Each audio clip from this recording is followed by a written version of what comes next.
Queridos irmãos, uma boa noite a todos. Sejam todos bem-vindos.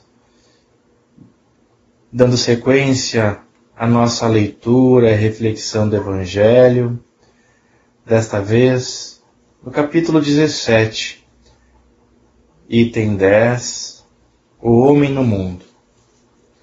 Um sentimento de piedade deve sempre animar o coração daqueles que se reúnem sob os olhos do Senhor e imploram a assistência dos bons espíritos. Purificai, pois, os vossos corações, não deixeis neles demorar nenhum pensamento mundano ou fútil. Elevai vosso espírito até aqueles a quem chamais, a fim de que, encontrando em vós as disposições necessárias, possam lançar profusamente a semente que deve germinar em vossos corações e nele dar frutos de caridade e de justiça.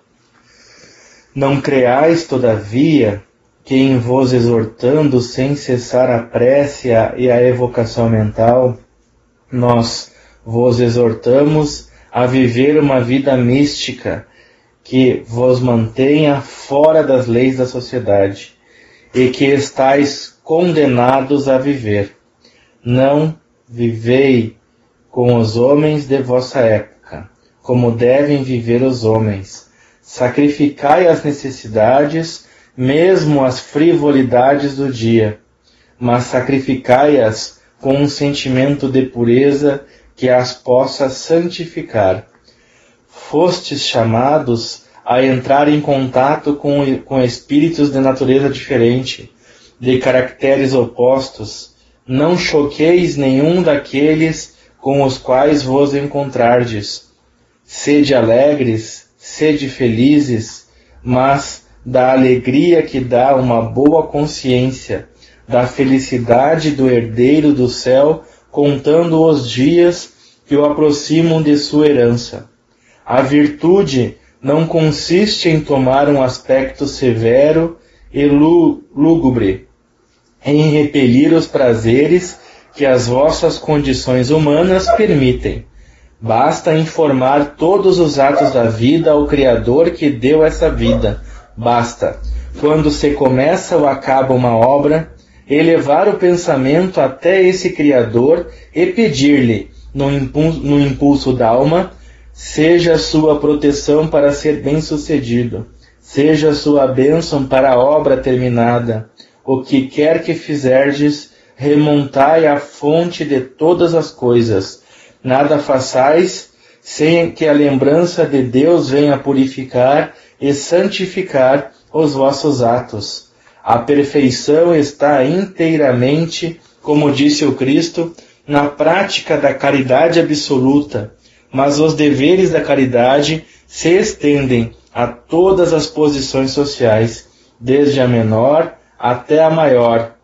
O homem que vivesse só não teria caridade a exercer.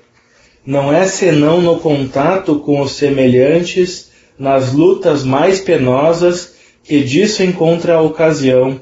Aquele, pois, que se isola, priva-se voluntariamente do mais poderoso meio de perfeição, não tendo que pensar senão em si.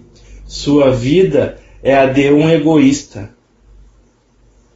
Não imagineis, pois, que para viver em comunicação constante conosco, para viver sob o olhar do Senhor, seja preciso envergar o cilício e cobrir-se de cinzas. Não, não. Ainda uma vez, sede felizes segundo as necessidades da humanidade, mas que em vossa felicidade não entre jamais nenhum pensamento, nenhum ato que possa ofendê-lo, ou fazer velar a face daqueles que vos amam e que vos dirigem. Deus é amor e abençoa aqueles que amam santamente. Um Espírito Protetor, Bordeaux, 1863. Bem, meus irmãos, esta passagem nos serve como um roteiro para que nós possamos compreender a importância de vivermos uma vida em harmonia entre o plano espiritual e o plano terreno e os seus preceitos, as suas particularidades. Lembrando que estamos aqui no mundo de provas e expiações, estamos reunidos entre irmãos mais ou menos adiantados e que, de certa forma, todos, independente da condição, servimos de instrumento para o progresso, para o aperfeiçoamento daquilo que necessitamos, cada um dando o que lhe é possível, oferecendo o que tem em mãos, de acordo com as suas possibilidades. E nós podemos e devemos entender que não são aqueles mais adiantados que auxiliam, os irmãos mais difíceis, os irmãos mais complicados, aqueles que encontram em maior conflito, perturbação, eles também servem como sublime instrumento para o nosso progresso. E essas pessoas podem se encontrar nas nossas famílias, no nosso círculo de amigos, no nosso trabalho, ou seja, na nossa comunidade, seja como for, para nos testar, para nos mostrar o caminho, mas que nós precisamos nos esforçar. Nesse trecho também nos mostra que não existe tarefa mais ou menos importante. Toda a tarefa que nos é colocada, que nós nos dispomos a desempenhar, ela tenha a sua importância.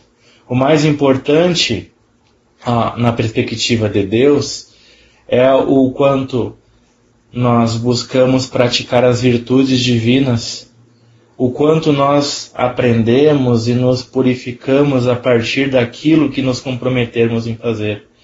E que a cada programação nos é proposta, nós escolhemos e nos é permitido desempenhar aquilo que for melhor, mais útil ao nosso progresso. Lembrando que o mais importante é que nós conquistemos a nossa evolução, o nosso aperfeiçoamento. E que a cada tarefa aqui no plano terreno, sobretudo, ela serve apenas como um instrumento provisório. Aquelas tarefas que demandam mais autoridade, mais responsabilidade, não são mais importantes do que aquelas tarefas que nós entendemos como tarefas simples, mais rústicas. Aos olhos de Cristo, não há diferença alguma. E esse trecho, ele é bastante revelador nesse sentido. Esse trecho ainda nos traz a importância de que nós coloquemos Deus em todas as coisas que acontecem em nossas vidas, sejam conquistas, sejam momentos dificultosos, nas adversidades. Em tudo nós devemos colocar Deus e, sobretudo, agradecer, cientes de que nada ocorre sem a sua anuência, nada ocorre sem a permissão divina, porque Ele tudo sabe, Ele tudo vê. Deus, Ele não violenta nenhuma alma, não violenta nenhum filho. E as tarefas das mais simples às mais difíceis são oportunidades, mas sobretudo nós podemos encarar como bênçãos divinas, como atos misericordiosos. E meus irmãos, para contribuir um pouco mais com esta reflexão, eu quero compartilhar convosco um trecho que consta no livro Poetas Redivivos, da Lavra Mediúnica do Chico Xavier, de autores diversos. O subtítulo desse capítulo é Enquanto. Enquanto há céu azul para teus olhos, deixa que a luz de Deus te ajude e guarde, e reflete-lhe as bênçãos para a vida, antes que seja tarde. Enquanto o pensamento claro e belo em teu cérebro puro vibra e arde, cultiva a ideia nobre e redentora, antes que seja tarde. Enquanto moves tuas mãos robustas estende o bem, servindo sem alarde, e ampara a todos generosamente, antes que seja tarde. Enquanto a boca lúcida te exprime, foge a treva maligna e covarde, e esquece o verbo deturpado e louco, antes que seja tarde. Embora a dor e o pranto não permitas que a tua fé sublime se abastarde, abraça a luta e segue para a frente, antes que seja tarde. Não ouvides que o túmulo te espera, sem que a polpa terrena te resguarde, e busca em Cristo a vida soberana, antes que seja tarde. O Espírito João Coutinho. Meus irmãos, então, seguindo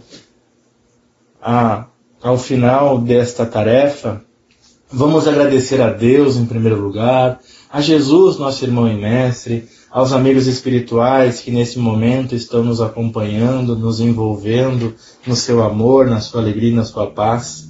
Vamos agradecer e pedir por todos os irmãos necessitados de alguma natureza, que as suas preces possam ser assistidas de acordo com a necessidade e possibilidade de cada um, que os socorristas do espaço, eles possam prestar a recuperação, a harmonização dos corpos, das mentes, dos espíritos que buscam por auxílio nesse instante.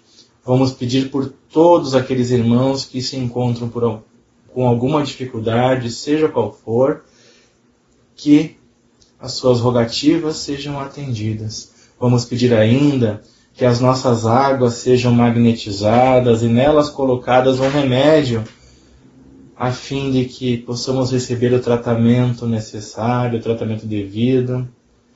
E mais uma vez agradecer por este momento, com nossos pensamentos elevados a Deus, a Jesus, aos planos mais altos, com nossos corações e nossas mentes cada vez mais cheios de alegria, de coragem, esperança e fé.